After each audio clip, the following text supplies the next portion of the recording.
സമയത്ത് എന്ന ദൈവനാമത്തെ ഞാൻ ഓർപ്പിക്കുകയാണ്. എസ്തറിന്റെ പുസ്തകം 4-ാം അധ്യായം 14-ാമത്തെ വാക്യം കൂടെ മുഖവരിയായി ഓർപ്പിച്ച് ഞാൻ ദൈവദാസിക്ക് സമയം കൊടുക്കാൻ പോവുകയാണ്. വായിക്കാം.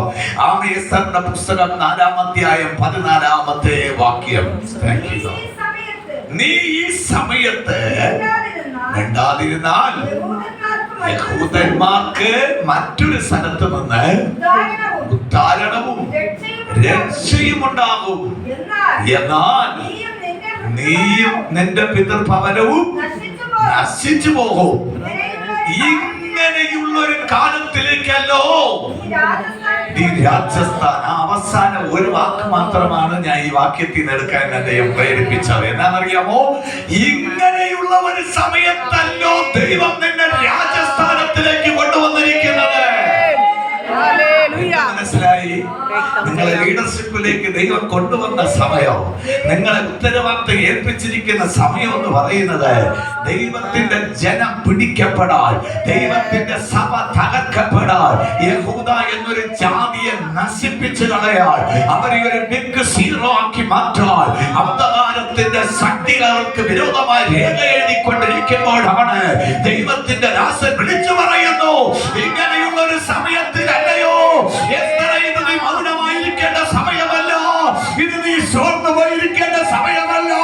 ദേശത്തിന് വേണ്ടി കരയാൻ, നിന്റെ ജനത്തിന് വേണ്ടി കരയാൻ, ദൈവത്തിന്റെ സന്നിധിയിൽ മുട്ടുപോകേണ്ട സമയമാ. പറയാമോ? രാജസിംഹാസനത്തിലിരിക്കുന്ന രാജാവിന്റെ അകപ്പടിയോട് കൂടെ കൊട്ടാരത്തിൽ സുഖവാസം ചെയ്യുന്നു. കുടിക്കാൻ തിന്നാൻ എല്ലാം ഉണ്ട്, ഉടുക്കാനുണ്ട്, എല്ലാ സുഖ സന്തോഷത്തോടിരിക്കുമ്പോ മറ്റൊന്നിനെയും ആഗ്രഹിക്കേണ്ടതില്ലെന്ന് എസ്തറിന് തോന്നിയപ്പോ മൊർദെഖായിലൂടെ പരിശുദ്ധാത്മാവ് വിളിച്ചു പറഞ്ഞു, എസ്തറേ, നിന്നെ ഈ സ്ഥാനത്തിലേക്ക് കൊണ്ടുവന്നത്, ഈ ലീഡർഷിപ്പിലേക്ക് കൊണ്ടുവന്നത്, ഈ ശുശ്രൂഷ നിന്നെ ഏൽപ്പിച്ചത്, ഈ ഉത്തരവാദിത്വം നിന്നെ ഏൽപ്പിച്ചത് നീ മൗനമായിരിക്കാനല്ല.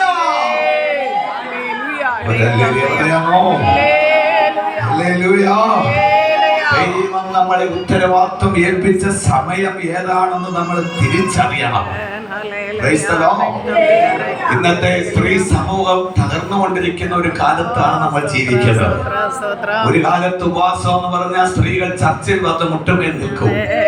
പവനയോഗം എന്ന് പറഞ്ഞാൽ അരി അടുപ്പിലിട്ടിട്ട് ഓടും. ആമേൻ, സ്തോത്രം. ദൈവം എന്ന് പറഞ്ഞാൽ ജീവൻ കൊടുക്കാൻ തയ്യാറായി ഇറങ്ങിയ ഒരു കാലം ഉണ്ടായിരുന്നു. എന്റെ അമ്മയൊക്കെ പകൽ മുഴുവനും ജോലി ചെയ്തിട്ട് വൈകിട്ട് കൊണ്ടുവരുന്ന കപ്പ തൊലി പൊളിച്ച് അതിനെ വെട്ടി അരിഞ്ഞ് അടുപ്പത്തിട്ട് തിളയ്ക്കുമ്പോൾ സന്ധ്യയ്ക്ക് 7-7:15 ചർച്ചിൽ ആരാധന തുടങ്ങും. ആ കപ്പയും അരിച്ചിനെയും വെള്ളവും അവിടെ ഇട്ടേച്ച് ഞങ്ങളെ 5 മക്കളെ വാരിക്കൊണ്ട് നേരെ ചർച്ചിലേക്ക് ഓടും. അവിടെ പോയി 8:30-9 മണിക്ക് ആരാധന കഴിഞ്ഞ് തിരിച്ചു വന്ന് പിന്നീടാണ് ഇതിനെ ആമെ പിഴുങ്ങി റെഡിയാക്കി അതിന് കൂടെ കൂട്ടുണ്ടാക്കി ആമെ റെഡിയായി വരുമ്പോ 10-10:30 മണിയാവും. ഞങ്ങളെല്ലാം ഉറങ്ങും. പിന്നെ 10:30 മണിക്കാണ് തട്ടി എഴുപ്പിച്ച് ഞങ്ങൾക്ക് ഭക്ഷണം തരുന്നത്. ഇത്രയും ബുദ്ധിമുട്ടെന്ന് അറിഞ്ഞിട്ടും അന്നത്തെ സ്ത്രീകൾ ഓടി, അന്നത്തെ അമ്മമാർ ഓടി. അതുകൊണ്ട് ഇന്ന് തലമുറകളിൽ മയക്കപ്പിടിച്ച് നിങ്ങളുടെ മുമ്പ് നിൽക്കുകയാണ്.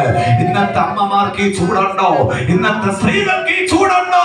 ഇന്നത്തെ അമ്മമാരെ, നിങ്ങളുടെ മക്കളെ കുറിച്ച് ഭാരം നിങ്ങൾക്കുണ്ടോ? നിങ്ങളുടെ കുടുംബത്തെ കുറിച്ച് ഭാരം നിങ്ങൾക്കുണ്ടോ? ഹല്ലേലൂയ.